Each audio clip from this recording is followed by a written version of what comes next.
As industrial green tech companies scale, they often go through a cycle of transformation. They disrupt value chains, they deploy new technologies, they require massive capital investment, and they often struggle to manage this hypergrowth. And for those reasons, traditional startup frameworks often fall short in supporting them. So how can founders and investors navigate the chaos of scaling industrial climate tech? And how can we avoid the pitfalls that take down large companies? To explore this complex topic, I'm joined by Laurits, co-founder and senior partner at Nordic Alpha, one of Europe's leading green tech growth funds. Laurits is here today to introduce a new way of thinking about scale, risk, and opportunity in climate investing, a framework he calls Hypertransformation. In this episode, you will learn why most climate tech ventures collapse under exponential complexity and how to avoid it. Laurits shares the 4 forces that define hypertransformation. He will take the example of Northvolt and explain their struggles. And he will also share with you all the toolkit that his team uses to assess companies and turn chaos into high multiple exits. You are listening to VCO2, the Climate Investing Podcast. And before we start, don't forget to like, comment, and subscribe if you're on YouTube, or give us a follow and a 5-star review on Apple Podcasts and Spotify. This really helps the show, so thank you so much for this. I will do it.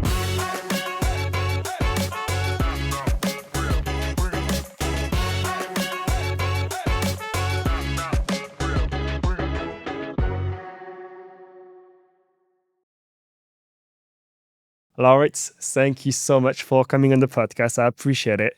And I guess to kick things off, for me, I think it's important to set up a bit of the context in terms of like what you do, what you've done before, and also the fund that you're working for. What's the thesis? So can you tell me a few words about, what pulled you into green tech investing as a growth fund?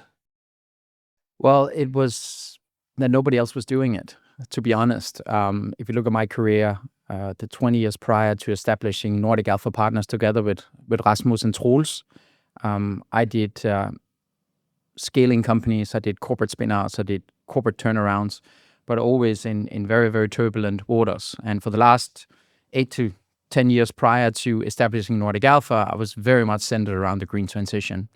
And those insights and learnings from that period of time, and also the models that we developed, or I developed, in order to mitigate those things, was just perfect, tuned in order to actually establish a dedicated private equity fund that would work in this area. So tell me more about the fund. What do you guys do? What are the ticket sizes, the type of companies you invest in? What are some of the successes as well that you've done so far? Can you tell me a few words? Yeah, so the fund, the first fund was established back in 2017, 126 million euros. At that time, very much focused on green digital assets, because that's like the twin transformation. We're 5 partners at that point in time. And over that period of time, it was clearly that we needed to go even deeper into the operational support of the assets. And you can say Fund 2 is more or less a spin-out fund of the 3 senior partners that are running it today, Rasmus, Troels, and me, where we wanted to dedicate ourselves even further into operational engagement with the assets. It's not that we didn't do it beyond what had previously been done on Fund 1, but if you work with the kind of complexity of scaling industrial green tech assets from being commercially viable to actually being in 50 countries, cash flow positive, it just requires way more than capital. So over this period of time, we've really crystallized the fund concept, and last summer we raised 266 million for the new fund. We invest in the same space, so early green tech growth, and really the fundraise of the 266, which it was a very difficult period of time to fundraise. And can you imagine having a third-time team actually splitting up to do a spin-out fund and then raising a fund more than twice the size? Why were we able to do that in probably the toughest fundraising environment that we've seen in 30 years? Well, because of our traction. So the way we worked with us 3 senior partners with the assets drove enormous results. And we sold 2 assets. We sold Spirii for 175 million to a French corporate. We sold Wiferion for 82 million euros to Elon Musk at Tesla. So those 2 assets were a key factor in us actually raising the fund, but also very, very good examples that the way we wanted to work and the way we wanted to engage can really derive value at an unseen pace if you can actually address that. And that's perfect because that's the topic of today. We'll talk about hypertransformation, which is one of the concepts that you've developed in a framework on how to analyze risk and drive companies to success. I guess before we get there, I think it's important for us to set a bit of the context. You call it the battlefield. I think it's quite an important term for that discussion, but maybe tell me more. Why do we need to re-industrialize Europe? And what's the challenge there? What are you solving for, basically? Yeah. So first of all, I think, and I still meet a lot of people who think green tech isn't that dead. Like we hear Trump coming out, drill baby drill. I said, actually not. It's the opposite.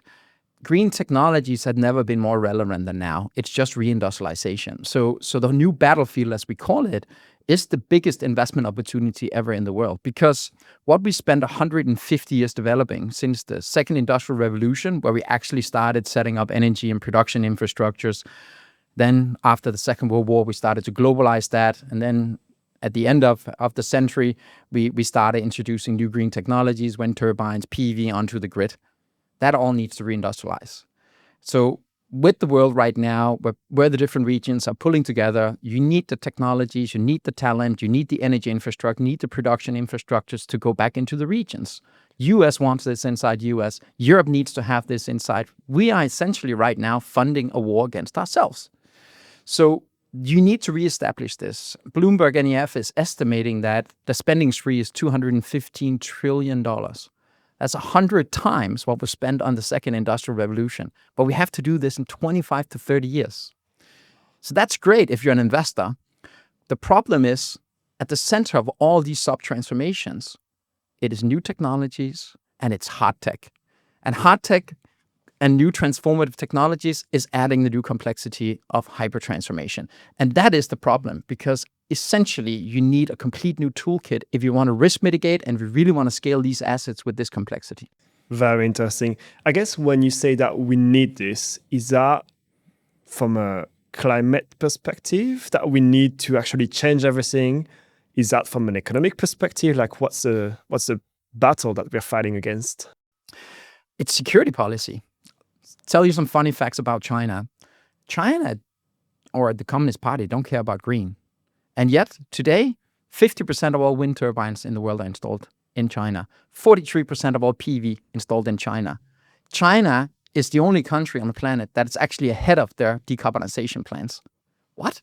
A country that doesn't care about green? Why is that? Security policy. China is not building green industrial value chains because they want to decarbonize.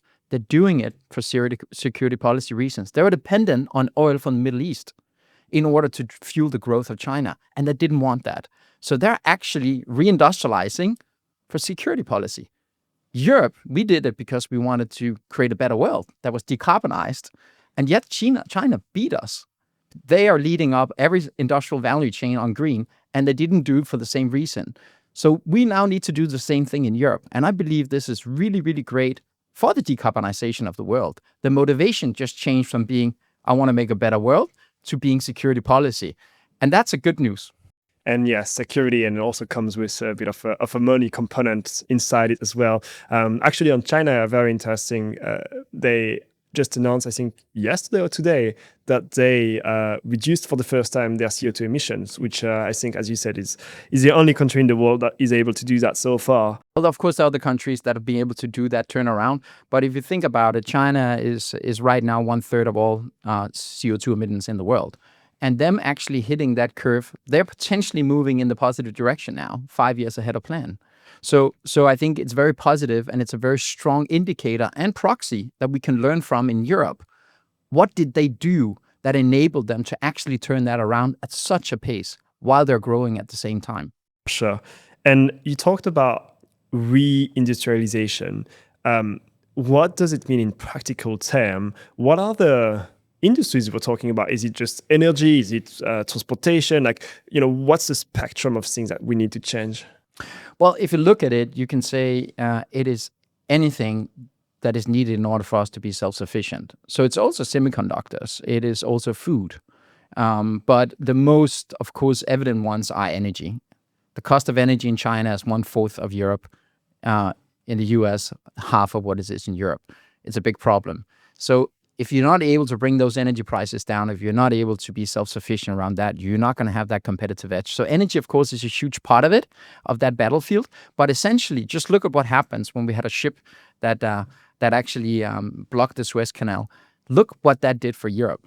How many things? Yes, some of us couldn't get new mountain bikes, but even worse, you couldn't get all kinds of electronic devices that would go into industrial equipment. Europe were under a lot of pressure. If this would be used against us in a geopolitical battlefield, that's problematic. So we need to bring back elements that comes down to our ability to deliver on our growth, our ability to deliver on us being self-sufficient. Another key thing, and of course this is not reindustrialization, but just look at AI. Europe doesn't have an AI engine. A huge problem, because what happens if US and China says that you use ours, but we'll be able to snoop into all the data?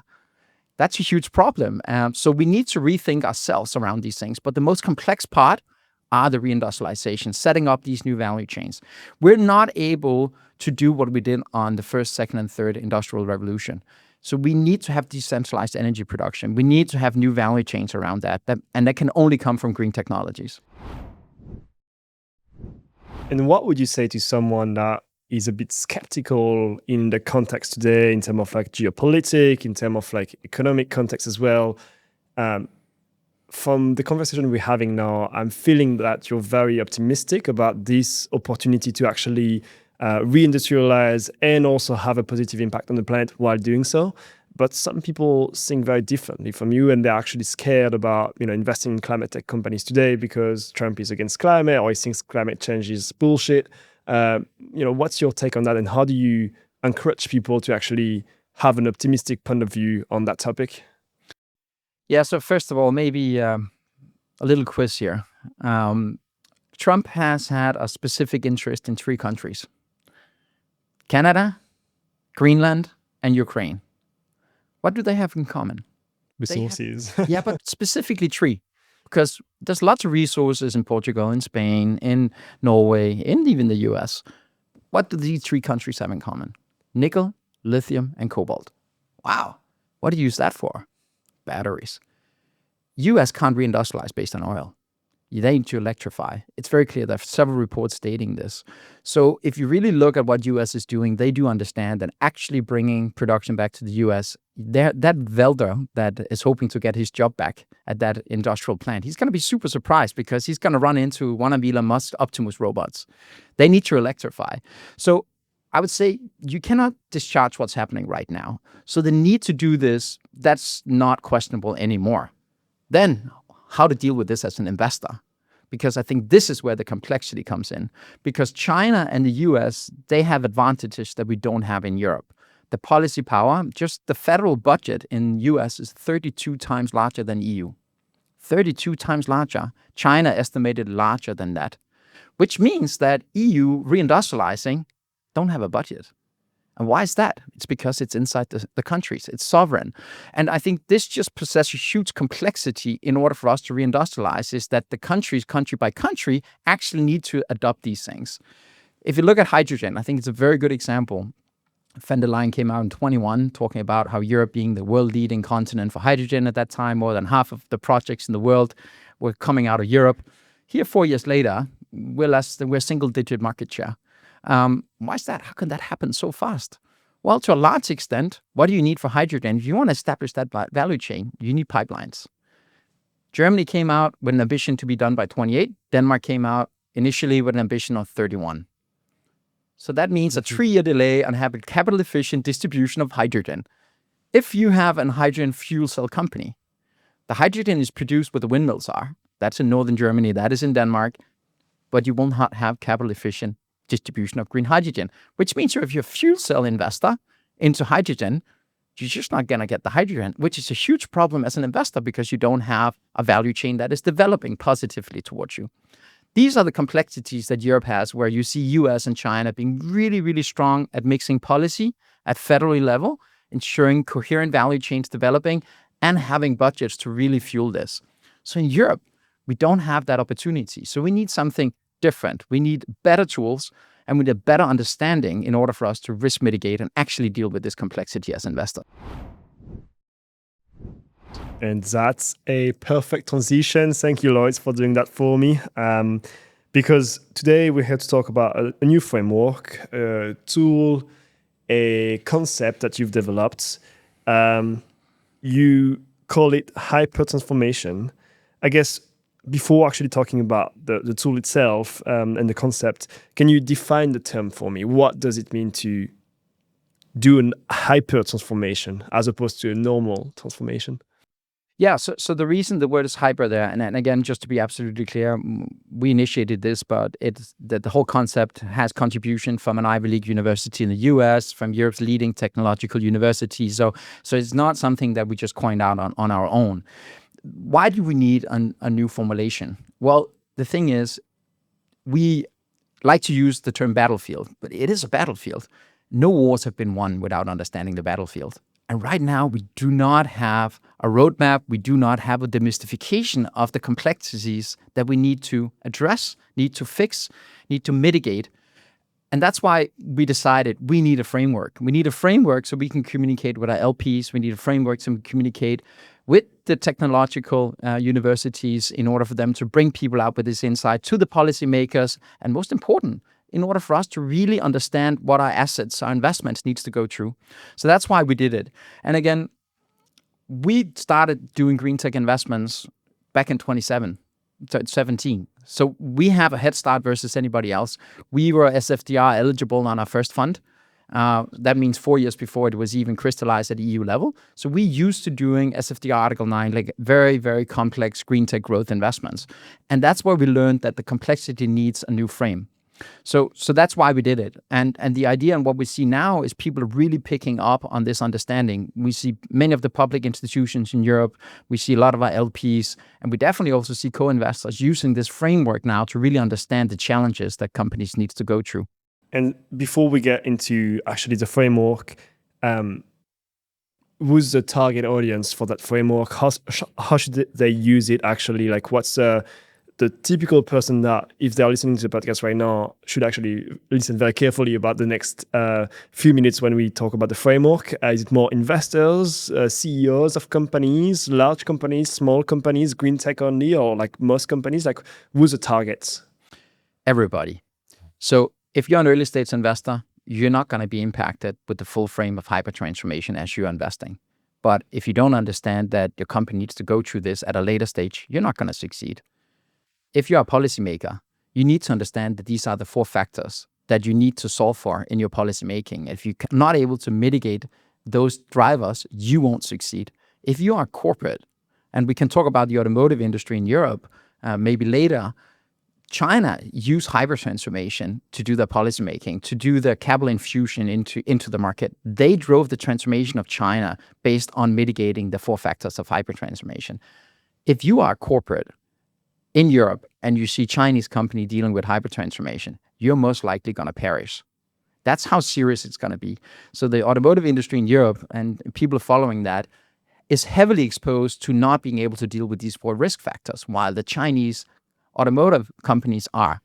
And we're talking 13% of people employed in Europe, directly or indirect in this industry. And now they're being hyper-transformed by Chinese automakers.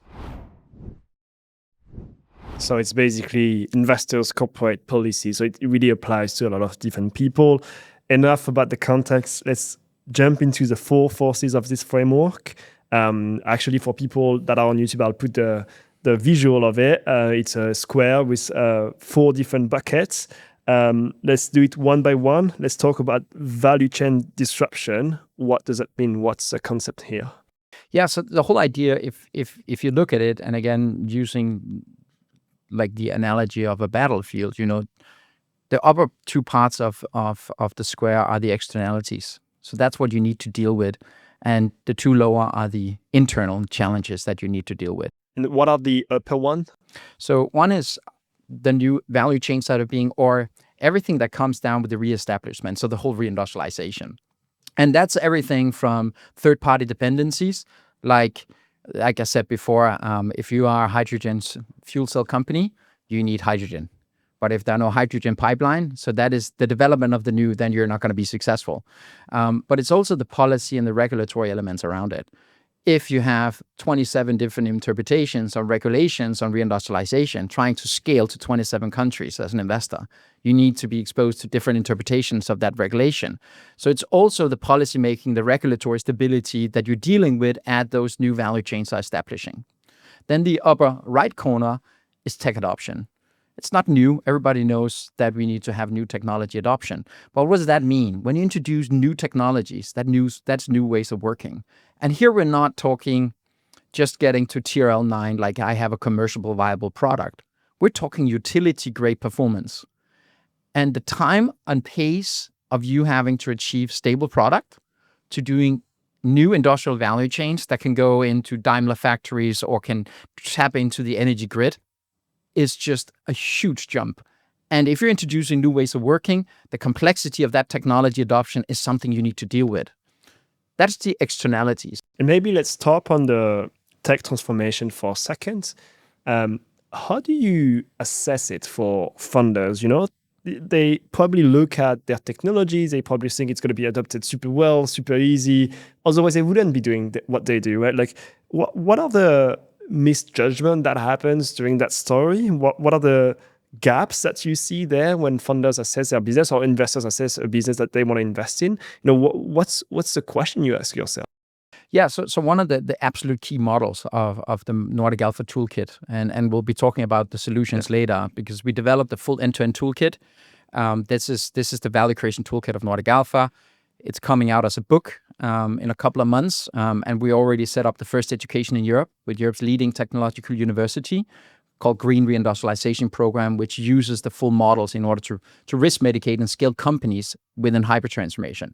So within one of those models is a model called the BCSA model. So better, cheaper, simpler, available. So if you're developing new technologies that you're introducing, if you have an established value chain, let's say you're coming out with a new computer or a new cell phone, people know what they're getting. They know where to get it. So you just need to be better and cheaper, or better or having a better business case. Then you're going to be adopted large scale. But if you're introducing new technologies, you need to have ease of adoption because you're introducing new ways of working. You're introducing new ways of thinking. So you need to be simpler to adopt as the conventional technology, and you need to be available at scale. And this lacking S&A is discounting 80% of startups in Europe because they're forgetting the S&A level. So they might come up with a great business case, but they don't understand that the tech adoption side, the ease adoption side, being as simple to adopt and being available at scale. I can give you many examples. If you're selling into a corporate and you cannot deliver the on-site service level agreement that they're expecting, forget it. They're not going to buy from you. And just thinking about a small startup being able to deliver a 1 hour on-site at a Daimler factory or a Heineken factory in 37 countries, that is a huge leap. But that is the difference between Heineken or Daimler wanting to buy from you. You might be 100 times better. You might be a fraction of the cost, but they're not going to change the service level infrastructure. If they need to do new educations, need to have new software they need to integrate in order to actually activate the hard tech platform, they're not going to do it. So the S&A is as important as the business prop. This is a very good example and a very simple way in our toolkit to actually reflect what is needed if you want to really adopt technology very, very fast. Yeah. And just to clarify, S&A stands for simple and available. Yes. In that context. So very good framework to understand the tech transformation, be it better, cheaper, simple, and available. Maybe just one point. If you do fix these four, you eradicate that value chain. Because if you introduce new technology that is better than what's there, cost less, is equally simple to adopt, and you can get it wherever you want it or at the level you're expecting, who would not do that? And this is exactly why we work with the assets the way we do, because we need to get to that BCSA level. When they fix that, they explode. And that's why we are often challenged, why do you go in so early into companies, saying that's not growth? Well, it's because we believe they will BCSA, or we can bring them to BCSA within 6 months. And when they do that, we're talking companies 1 country to 50 countries in no time, because everybody will select that technology. So the model actually works. And what is really cool, it's so easy for engineers when we work them to understand it. But they just forgot about the S&A. Everybody's talking about B and C because that's what we've been taught at business school. But we're talking new technology adoption. So you cannot rely on the conventional model. Yeah, for sure. Like availability and ease of use is definitely, I think, as a very, very, very simple example, but I think it's part of the reason why iPhones are the main phone in the world, because, or at least like the most highly valued in terms of like a cell phone, just because it's simple, available, better. It's not always cheaper. You pay a premium for it. I'll give you another example, because iPhone, people tend to go to consumer electronics for examples, because that's what we understand. Reindustrialization, not consumer electronics. We're talking heavy industrial value chains with many, many, many, many levels, and you need to be BCSA across the value chain. If you're selling at the back of the value chain and you're BCSA to whoever you're selling to, you probably have 2, 3, 4 levels before you end up in a customer. You need to be BCSA across the value chain. If you're in a consumer, you just need to be BCSA in front of one, because you're going directly with the product. But if you're an optics that goes into the cell phone, then that's very different. So look at Tesla. How did they manage to establish themselves? If you look at the BCSA model, they came up with cars. First going to the S model, but if you looked at the Y model and the Model 3, better. They were faster than a Ferrari. They had everything pre-spec'd into it. Price-wise, yes, of course they're expensive cars, but if you look at the general price level, what you're getting, so that actually drove a good foundation. But let's look at S and A. How long does it take to order a Tesla? I'm saying no. No. Just go 2 minutes. the There's 4 clicks on the website. Boom. So try to go to any automotive car today and try to spec your car. It's going to take you 2 hours. You don't know what you're getting. So they just build standard cars. 4 clicks, then you get it. The reason, if you look at how they do production infrastructure, they only have one model that comes out, which means that everybody had supply chain crises. They didn't, because they actually just built completely identical cars. And which means that the availability was almost instant, because they didn't have like special spec versions. It was the same thing. They were just replicating all the time. So you look at the BCSA model, the final thing they did, one of the reasons EV didn't take off is because there weren't enough infrastructure to charge. What did he do? He set up his own charging infrastructure. And what did he do to drive down the cost? What is the most expensive in a car? The battery. He built battery factories. So he really looked at the BCSA framework. And I think that's the reason over the first car company in 60 years, were actually able to reestablish themselves into the market. Maybe just one final thing. The automotive industry laughed at him, saying he won't go to the market because the big barrier is the downstream services infrastructure. That's what they have, and it's so expensive to get that. So he builds a car that doesn't need service. For sure. And I think that is such a great example. It's also a green example, by the way, of reindustrialization and like bringing a new product into the market, which is also green. So I love this one. And very insightful for sure. Let's go to the lower part, I guess, of that framework. So CapEx and hypergrowth. Let's start maybe with CapEx. What's in it for people? Yeah, so the thing is, when we talk reindustrialization, again, we're not talking consumer electronics here. We're talking heavy value chains, which means that if you're coming out with new electronics that goes into an EV, or you're going into a robot, well, then that robot, just looking at the complexity of that value chain. So there are 2 factors in the CapEx intensity. It is the transformation of the value chain, so the other parts of heavy assets that needs to move. And then it's the capital tie down. So the J curve you're constantly doing. So the net working capital. I always use this example. How long does it take to migrate a software as a service company from Denmark to Chile? 5 minutes. What about a recycling company? 5 years. Just think about the capital tie down. So you have to go to Chile. You need to get permits. You need to set up complete new value chain where you're collecting waste. You need to find buyers of the output. Then you need to build a factory down there. You need to set up a huge logistical infrastructure. All this before you have any revenue. So the pure J curve that you have when you're working with industrialization technologies, and obviously setting up factories or recycling factories is a very deep example. But anything that works with technology like that is going to have a delayed effect. One of our companies grow on average 65% a year. But when we do invest in our products that are coming out for the next generation, so purely the ordering 65% additional growth, putting that on stock, ensuring that we're ready to sell it, and then actually getting the revenue. That net working capital is anything from 3 to 12 months in our assets. If you're an investor, that is something you need to put in as working capital. Because The final fourth factor is hypergrowth. We said, no, you don't have to. Yeah, but if you're not cash positive, if you're growing at 65%, you most likely really have to upfront invest heavily into this that is constantly driving down your liquidity or driving up your liquidity demand in order for you to actually scale at this pace. So the CapEx intensity in this sense, when you're working with industrial technologies, is just much more extreme and much more complex because you're going to a complex value chain and the delayed effect of the money you're investing is coming much, much later than you see with non-CapEx intensive assets. That makes a lot of sense. But for a founder or CEO listening to this podcast, how can I assess it better? What are my capital needs? Manage it better for my working capital, manage my growth. Obviously, it seems like I need to have done 20 years of finance before that to actually be able to implement something like that. So what are your tips and tricks there?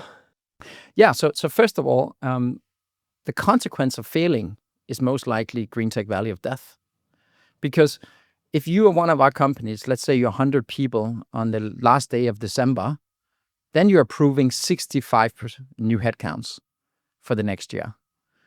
If you're expecting to have CapEx down like that, you're most likely going to have anything from 30 to 50% of last year's revenue that you're now tying down into working capital, the delayed effect of actually investing in that next cycle of growth. So what happens if you don't grow? So if you're expecting to grow 65%, let's say that your gross profit is 50%. So let's say you're 10 million and next year you'll be then 16.5 million. Then you're expecting roughly 3.25 million coming in gross profit return.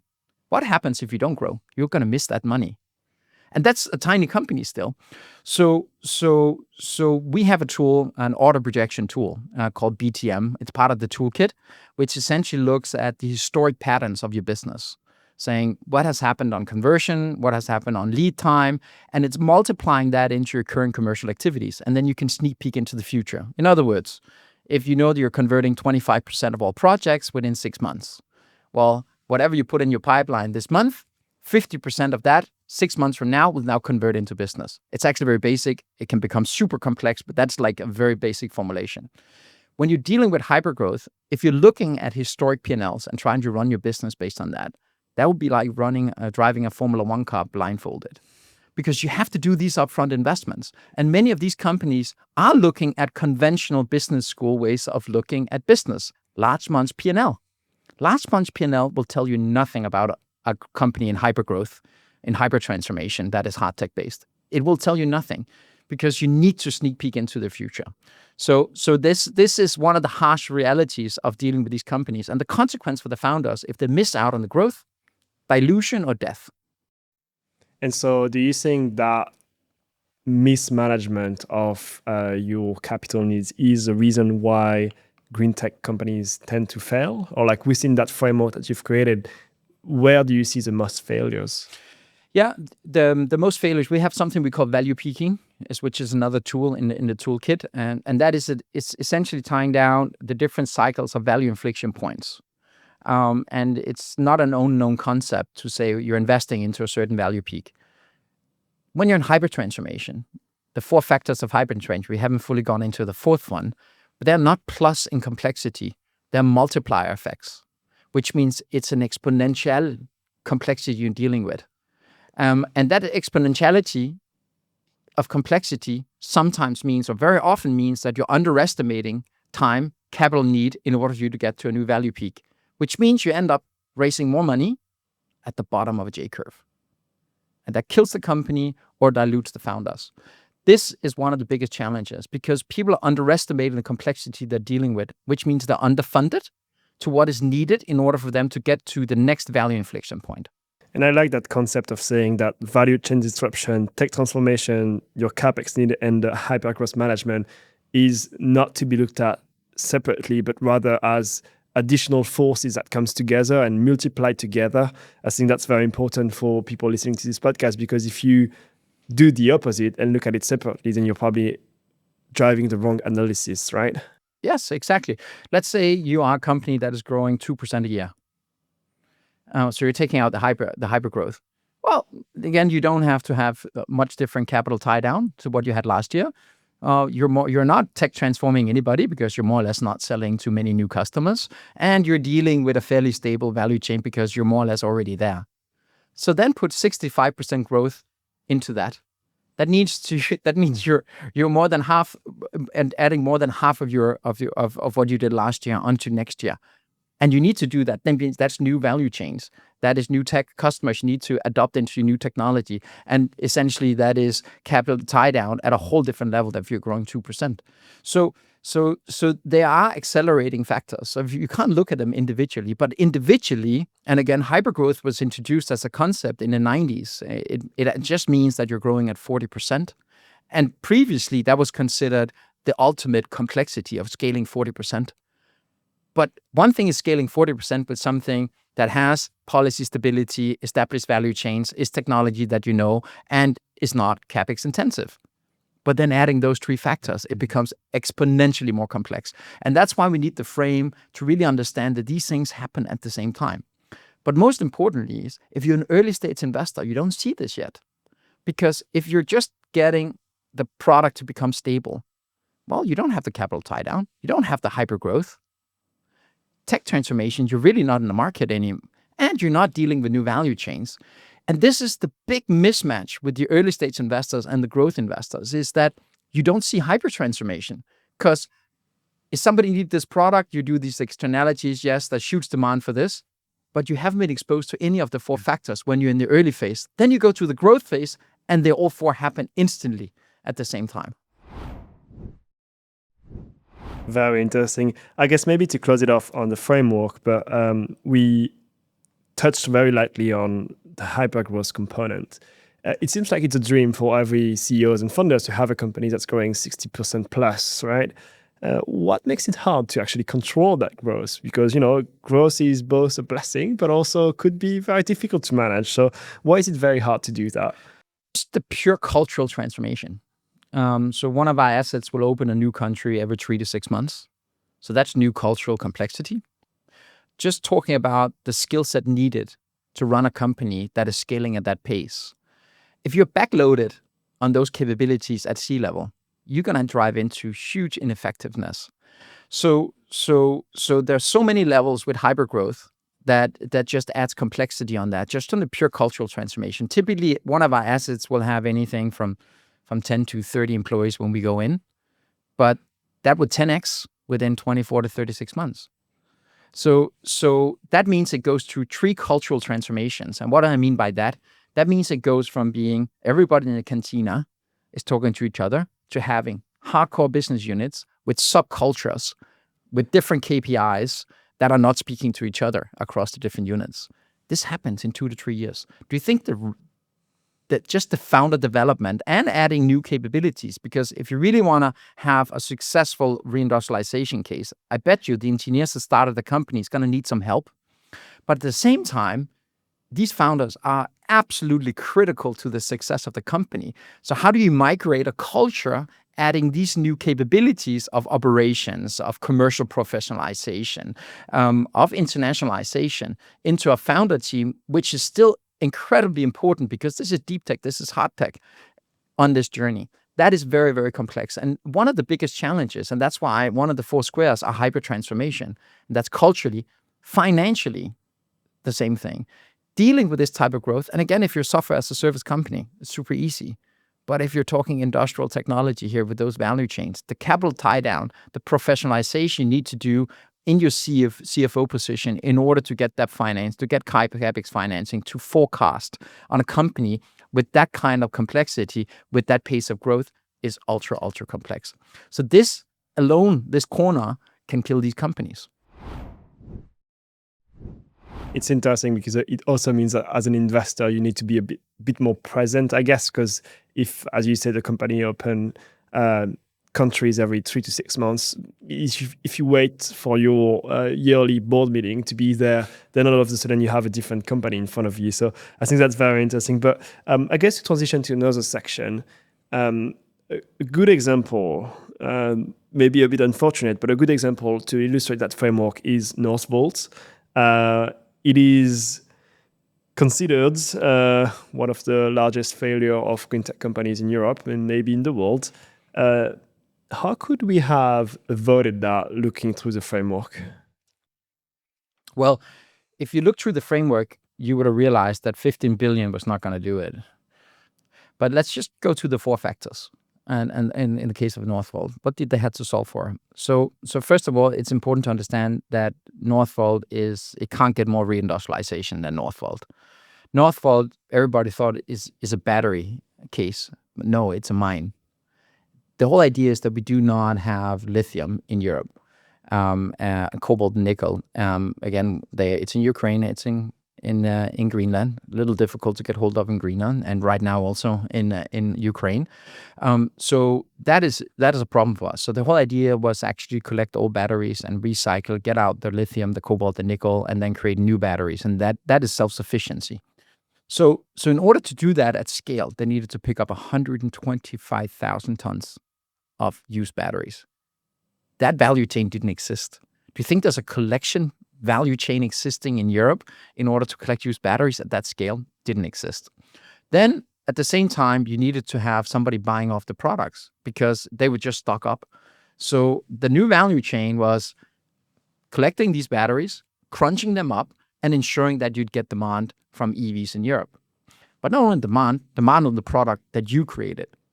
You saw several of the EV manufacturers, BMW was heavily in there, which means you're dependent on BMW selling EVs.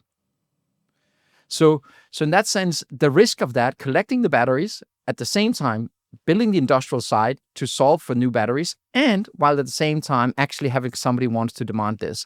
And that requires that person to actually need the batteries. I don't think they got the pickup that they wanted. Then let's look at the tech transformation side.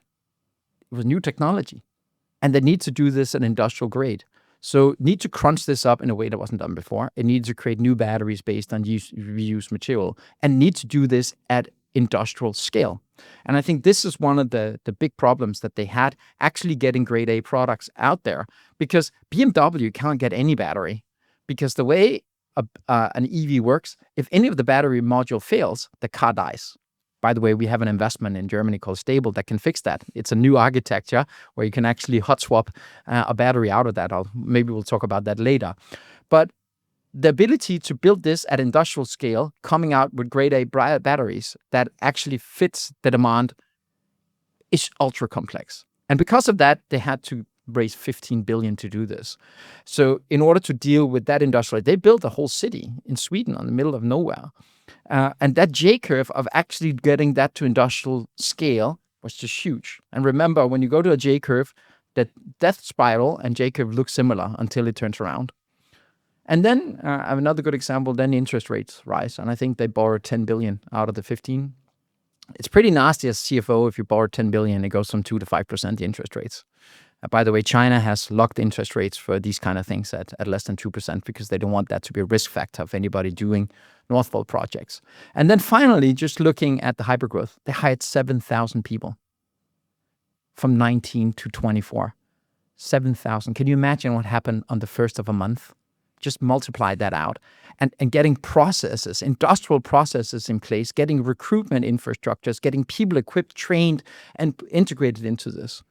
So if you look at those four factors, they were completely uncertain, unproven, all of them. And they had to deal with it at such a short pace of time.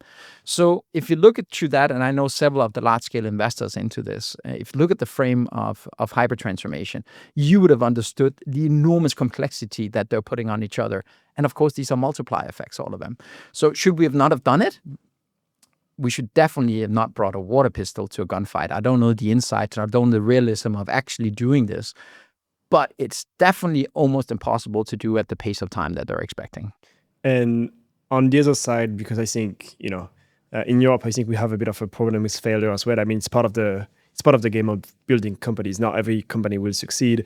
What did they get right as well? Because obviously part of it was very, very difficult from the get-go, but on the other side, they also got something right. Sure, absolutely. First of all, this is what we need to do.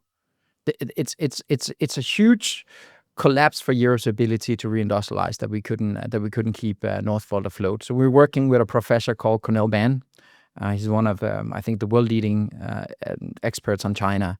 and he's there all the time, and he's also educating at the education program that we set up on the geopolitical reality of the world.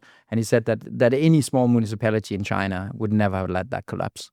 By the way, you might have known most of the technology for the factory was Chinese technology, by the way. So it wasn't European in that sense. We needed it. We need this value chain because we don't have the lithium. We have another investment that can do exactly the same thing. Called Stable, the German investment, Stable Energy. Completely revolutionary in the sense that it's new inverter technology that can set up battery energy storage systems or eventually as architecture inside cars, where every single module is connected individually, which means that you don't have that serial effect that a BESS system has or a car system has, which means that they can take used batteries, the same waste stream that they were trying to get up to northern Sweden, and they can set up a battery system that outperforms on efficiency and uptime and also on longevity with used batteries rather than using new batteries. So that's super revolutionary, which means it extends tremendously the performance of batteries and the lifespan of batteries. So you can actually fix a big part of the reindustrialization in Europe truly by just circulating back the batteries that got into the Euro system without recycling them, but actually giving them to Stable that sets up BESS systems. And eventually down the line, we can also set up automotive infrastructures that we're not depending on having this zero failure. Then BMW could probably have used a bigger part of what came out of Northvolt, but they can only build cars now on grade A products, because if not, the cars are going to come back. But with this technology that Stable has, if BMW do that technology, they could have hot swap. Yes, it broke down. We'll come and swap that module, and then you're running again. So would you say that Northvolt was missing a system around it to actually be successful? To be honest, what we would have done in our models with Northvolt, we have a concept which is called hyperreplication. So we actually don't stress our companies to scale, because what will kill our companies the most is if we do premature scaling. Because if you don't have a capital efficient platform, if you're not BCSA, if you don't have these 4 factors under control, and you start scaling, start investing, it's very likely that you'll end in the greentech valley of death. So we have a different trajectory for our investments. We actually try to stay low until we find the BCSA and we find the hyperreplication. And then when we see that, and what does that mean? That means we have the same kind of risk profile, the same kind of return profile of a strategy or a technology, and then we heavily invest into that. So if you were to use our models at Northvolt, and again, we would have done a smaller plant that had proven this with less money at lower scale, dramatically reducing the complexity on all 4 factors. Less cost, technology adoption done in smaller scale, having a small organization, and of course, not dependent on 125,000, but maybe 10,000 batteries. Proven that out and then replicated that 1,000 times or 100 times. That is what our models would have shown. So I think a big problem with the fork and many of the early ones, they go too fast. They believe they fixed it. And again, we've built factories quite a lot. And I can tell you, just the logistics, just going to plus 90% efficiency on a factory, it might look super simple. We're just 3xing in size versus the demo plant, or 5x. It just adds exponential complexity. So that is what we, again, I don't know the insights of Northvolt, but if we would have invested into that, that is how we would have done it. And I guess maybe it's a bit of a side question, but do you think that model actually of, first testing it out until we find the perfect sweet spot and then we scale, do you think that is a model that works with the current state of venture capital and private equity in terms of like the timelines and everything around it? Yeah, absolutely, because if you do the ERR, it's much better. Okay. And the risk of success or the chance of success is much higher. So it's because essentially you're investing less until you find the point of replication, and then you invest a lot from that point. The mathematical model that I discussed before, the auto projection model, can then forward project. We just sold an asset to a French corporate, Edenred, where we actually proved out that hyperreplication. And we could do very, very high acceleration proof points on the business, which the buyer accepted. And the part of business are interested, we sold it at 67 times revenue. And actually, if you look at it, it wasn't 67 times. It's just because we could, with data, demonstrate there was a forward projection that could replicate into the future with very high guarantee.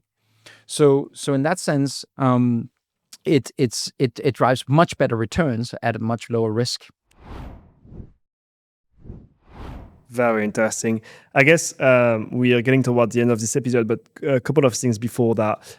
You mentioned the toolkit. I don't know if it's available online for people to use, if it's a private IP that you own, but what are some of the components of that toolkit if people don't have access to that? At least they can try and think about it in that framework. Yeah, so maybe first of all, we are providing it to everybody. And I'm often getting this question: why would you share your IP to everybody? Well, first of all, we decided to invest in industrial green tech before anybody talked about it because it's difficult. Because we believe we had a model that could risk mitigate, and because we work way more operational with our assets. We're just one player in a huge industry. We need the climate tech funds to adopt these models. So when they bring the assets to us, they're actually pre-prepped based on this, so we can put in the money and take into 50 countries as the product is stable.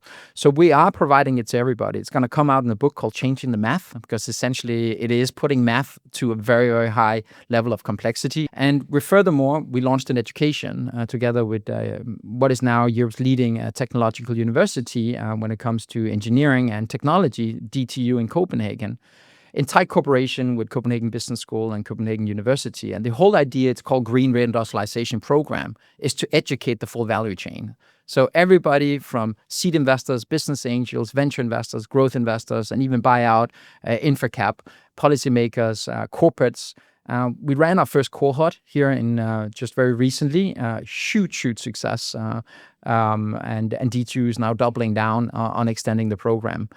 So if anybody's interested, it's designed to fly in to get fully equipped, who believe that they have the appetite to work with reindustrialization and hypertransformation, and want to be part of that ecosystem, or just want to learn how to actually risk mitigate or understand how to scale businesses in this environment of geopolitical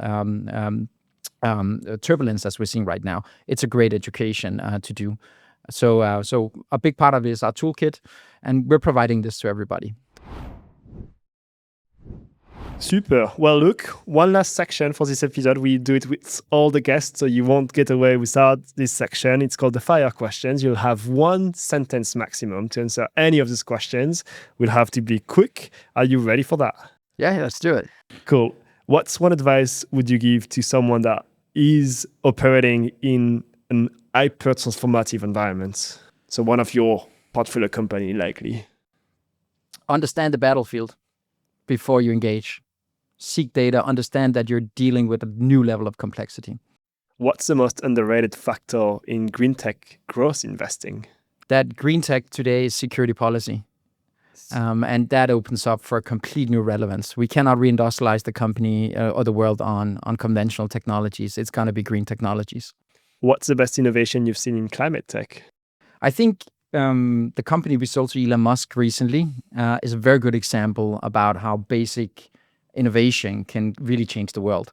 They managed to stabilize inductive charging, so the same you have on your cell phone, but industrial level, which means that it has more or less the same loss as a cable, but it is BCSA. So you can swap it into have the same size. It is generally available at scale, and it costs the same as a conventional solution. And that just completely disrupted that industry. And Elon took it out. His new robo-taxi is being charged via this.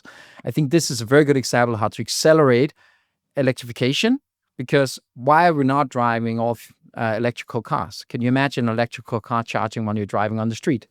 They enable that. So I think that is a very, very, very easy way of actually accelerating electrification and the green transition. I love that.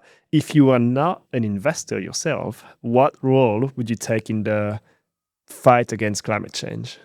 To be honest, that is super difficult, because I was on the other side of the table, and that side has come to this side of the table because I can do a bigger impact here. That's why we created Nordic Alpha, because we didn't want to have an impact on a single company as the CEO. It was to have impact of thousands of companies. So to be honest, I think we want to inspire as many people as possible. That's why we're doing so many things to demystify. That's why we're providing our tools for free. That's why we're trying to educate our competitors. So I think to a large extent, Nordic Alphas, we want to be evangelists. We want to be pioneers to inspire others. At the same time, obviously, raise a lot of funds and give a lot of great returns to our investors. But to a large extent, really being at that forefront of the transformation and inspire people. I love that. I think I could see you being either a politic or an entrepreneur. What's a green flag when you look at a startup for investing as a growth fund? Founders that understand that they're not perfect at everything. What's a red flag?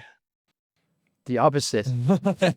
No, to be honest, trust. To be honest, trust is one of the most important things. We work so operationally with our assets, and trust is a dual street. What are the 3 most important things to be a successful growth fund in the climate tech space? You need to understand that money is a commodity, that the value add you're bringing to the table is not your cash.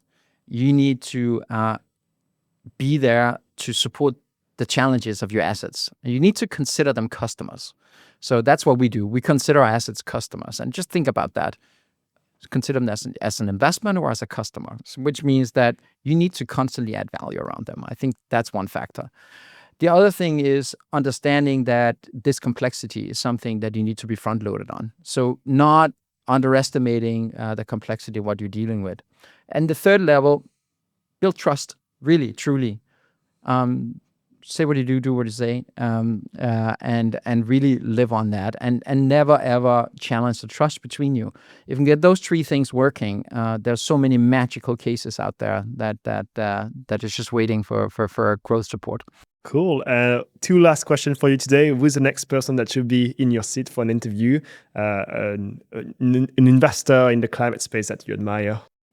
So I would go beyond that. I would look into the policy making. So I think you should invite somebody from KfW, from EIF, from EIC, somebody that are focusing on the climate tech side here, rather than the investment side. I think they play such a critical role in us being successful, coming out with vehicles to support the climate war out there for the investors and for the many companies out there. So I think you should invite one of those.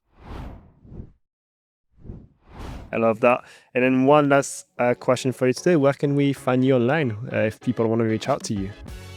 Yeah, so first of all, you find a lot of content on our website. We're going to populate that. We very recently changed our brand identity from Nordic Alpha Partners to Nordic Alpha. Our flagship funds will still be called Nordic Alpha Partners, but because we're doing so many other things, we want to be Nordic Alpha all kinds of things. So on the website, you'll have a lot of details. A lot of the tools that we're talking about are already launched in there if you want to read about them. The book is going to come out soon. If you want to follow me, go on to LinkedIn, follow the efforts and what we're doing here, or follow Nordic Alpha Partners. There's going to be more and more content coming out on those platforms. Well, thank you so much for today. It was a pleasure to have you in the podcast. And listeners, if you like this episode and if you like the show, don't forget to like, comment, and subscribe if you're on YouTube, or give us a 5-star review and a follow on Apple Podcasts and Spotify. Thank you so much, Laurits. Thank you.